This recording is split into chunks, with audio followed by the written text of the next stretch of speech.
నమస్తే, welcome to think Andhra.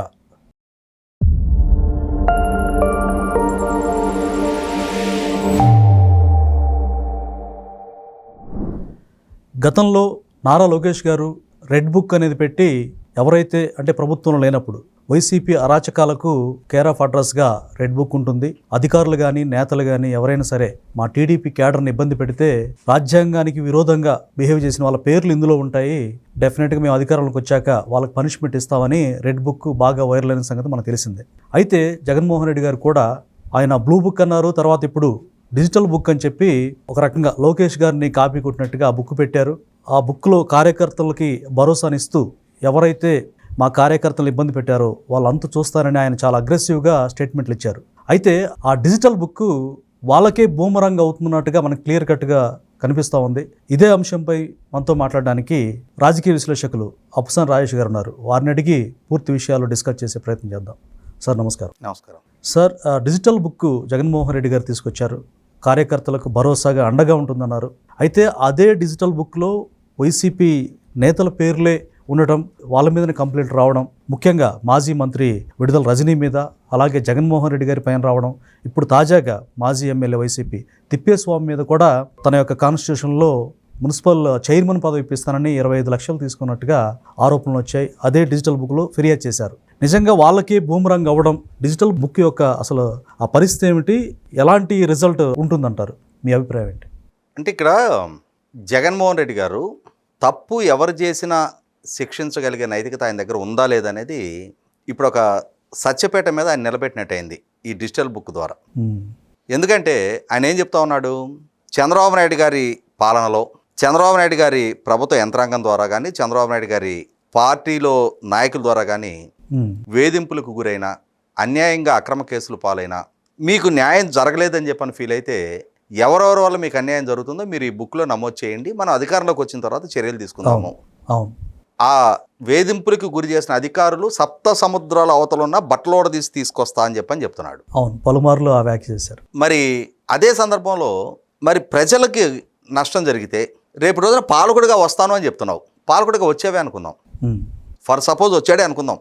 వచ్చిన రోజు ఈ పాలనలో జరిగిన అన్యాయాల మీదే స్పందిస్తావా, నీ పాలనలో జరిగిన అన్యాయాల మీద కూడా స్పందిస్తావా? అంటే రాజకీయ నాయకుడిగానే మిగిలిపోతావా, రాజనీతిజ్ఞుడిగా వ్యవహరించగలుగుతావా? నాయకుడు అంటే తనామన్ అనేది లేకుండా సమాజ హితం కూడా పనిచేయాలి. అలా కాదు, నా పార్టీ వాళ్ళు దోచుకు తిన్నా, నా పార్టీ వాళ్ళు దాడులు దౌర్జన్యాలకు పాల్పడ్డా, లూటీలకు పాల్పడ్డా, అవమానాలు చేసిన, వ్యక్తిత్వాలకు పాల్పడ్డా, వీళ్ళని మాత్రం నేను కాపాడుకుంటూనే ఉన్నా, కాపాడుకుంటాను, వీళ్ళ గురించి మీరు ఎవరు ఫిర్యాదులు చేసి నేను పరిగణలోకి తీసుకోను అంటావా? నువ్వు అలా 2019 నుంచి 24 దాకా వ్యవహరించావు అనేది ప్రజలకు ఒక స్పష్టత ఉంది కాబట్టే నిన్ను 151 ఇచ్చిన ప్రజలే 11కి పరిమితం చేశారు. అది ప్రజలే, ఇది ప్రజలే, ఆ రాష్ట్రము ఆ ప్రజలే.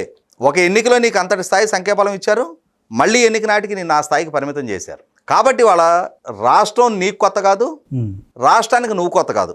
ఇప్పుడు నువ్వు ఈ డిజిటల్ బుక్ అని చెప్పనే ఒక కొత్త అవతారంతో వస్తే ఇప్పుడు ఈ అవతారం చూసి మభ్యపడటానికి, మోసపోవడానికి నీ శ్రేణులే సిద్ధంగా లేరు. కారణం ఏంటి అంటే నీ నాయకులు, నువ్వు పెంచి పోషించిన నాయకులు ఏం చేశారు అనేది.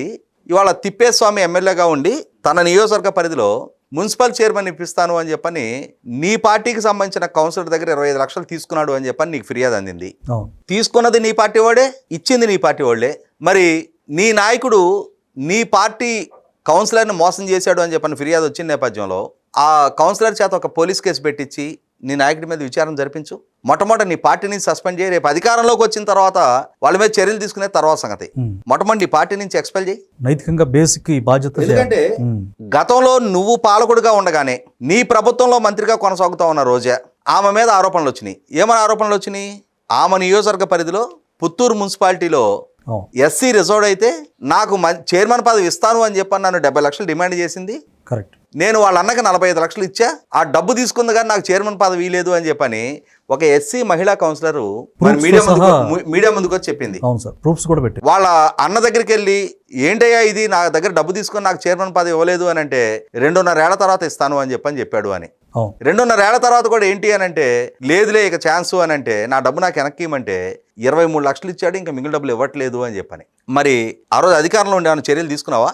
స్పందించలేదు. నీ నాయకులు అంటే పాము తన పిల్లల్ని తానే తిన్నట్టుగా నువ్వు పెంచి పోషిస్తున్న నాయకులు నీ శ్రేణులని ఈరోజు ఈ రకంగా వాళ్ళని జేబులు కొట్టేస్తూ ఉంటే పదవులు ఎర చూపించి పదవులు ఆశ చూపించి డబ్బు ఇస్తే పదవులు ఇస్తాము అని చెప్పని అంటే మిమ్మల్నేమో ఎన్నుకోవాలా, మీకేమో మంత్రి పదవులు కట్టబెట్టాలా, కానీ మిమ్మల్ని భుజాన పెట్టుకు మోసి గెలిపించిన శ్రేణులకు మాత్రం వాళ్ళకి ఏదైనా పదవి ఇవ్వాలి అంటే మీకు డబ్బు ఇవ్వాలా? ఈ సంస్కృతిని పెంచి పోషించి ఇవాళ మరి ఈ తిప్పేస్వామి మీద వచ్చిన ఫిర్యాదు, మన విడుదల రజనీ మీద వచ్చిన ఫిర్యాదు, వాటికి స్పందించే నైతికత మీ దగ్గర ఉందా? ఉంటే మొట్టమొదటి స్పందించండి, వాళ్ళ మీద చర్యలు తీసుకోండి. ఇలా చర్యలు తీసుకోవటం మొదలు పెడితే ఇంక్లూడింగ్ జగన్మోహన్ రెడ్డితో సహా ఆ పార్టీలో ఉన్న 175 నియోజకవర్గాల ఇన్ఛార్జీలు, శాసనసభ్యులు, ఎంపీలు అందరికందరూ ఎక్స్పెల్ అవుతారు. ఎందుకంటే వాళ్ళు పాల్పడ్డాన్ని లూటీలు, వాళ్ళ ద్వారా జరిగినంతటి ప్రకృతి వనరుల అడ్డగోలు దోపిడీ, ఆక్రమణలు, అరాచకాలు, దాడులు, దౌర్జన్యాలు, వాటన్నిటి మీద ఇప్పుడు ఈ ప్రభుత్వం విచారణ చేయాలి అనుకుంటుంటే ఈ ప్రభుత్వ యంత్రాంగం సరిపోవట్లా. ప్రభుత్వ లీగల్ టీము ఏ కేసులు ఎన్ని సందర్భాల్లో ఎన్ని కేసులు అటెండ్ అవ్వాలో కూడా వాళ్ళ వల్ల కాటల్లా, లెక్కలేని ఫిర్యాదు. మరి కొంచెం ప్రభుత్వానికి సహాయంగా ఉంటుంది. మరి నువ్వు కూడా ఏదో విచారణ చేస్తా అంటున్నావు కదా, రేపు ఎప్పుడో చేసే సంగతి తర్వాత ఇప్పుడు నీ దృష్టికి నీ శ్రేణులు తీసుకొచ్చిన అంశాల మీద నీకు ఉన్న స్థాయిలో నువ్వు స్పందించి మొట్టమొదట వాళ్ళకి రాజకీయ అండదండ లేకుండా చేయి, నీ పార్టీ నుంచి ఎక్స్పెల్ చేసేయి, వాళ్ళకున్న పదవులు తొలగించేయి. అది ఈరోజు నీ చేతిలోనే ఉందిగా. నిజంగా నిజాయితీ, చిత్తశుద్ధి ఉంటే, సమాజం పట్ల బాధ్యత ఉంటే, సామాజిక స్పృహ ఉంది, నేను చెప్పిన మాట మీద నిలబడగలిగే నైతికత ఉంది అని అంటే నేను రేపెప్పుడో కాదు ఇవాళే ఇప్పుడే నేను చర్యలు తీసుకుంటా ఉన్నా. తప్పు చేసిన వాడిని నేను ఉపేక్షించను అని చెప్పని నిన్ను నిరూపించుకోవడానికి ఒక ఆస్కారం కలుగుద్ది.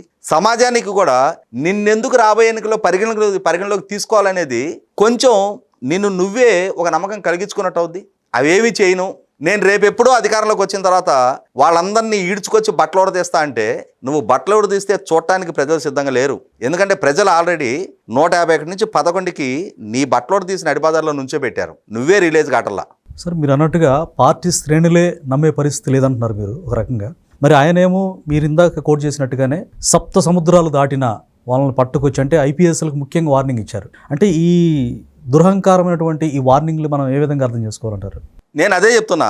ఇప్పుడు రేపటి రోజున ఎప్పుడో ఎన్నికల్లో నేను నెగ్గిన తర్వాత ఆ రోజు నేను ఇవాళ మా తప్పుల మీద విచారణ చేసిన అధికారులను వేధింపులకు గురి చేస్తానని చెప్తుంటే వేధింపులకు గురి చేయడం అనే దాంట్లో ఎటువంటి సంశయం లేదు.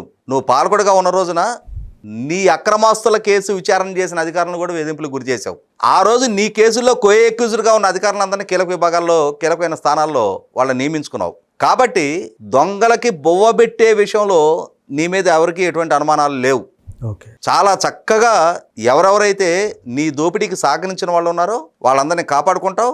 నీ దోపిడీని ప్రశ్నించిన వాళ్ళని, విచారించిన వాళ్ళని వేధింపులకు గురి చేస్తావనేది తెలుసుండి ఇవాళ ధైర్యంగా స్థైర్యంగా రేపటి రోజున నీ వల్ల ఏ సవాళ్ళు ఎదురైనా సరే ఎదుర్కోవడానికి సిద్ధపడే వాళ్ళ అధికారులు నీ మీద విచారణ చేస్తూ ఉన్నారు. ఇవాళ ఆ అధికారులకి సెల్యూట్ చేయాలి. Thank you sir.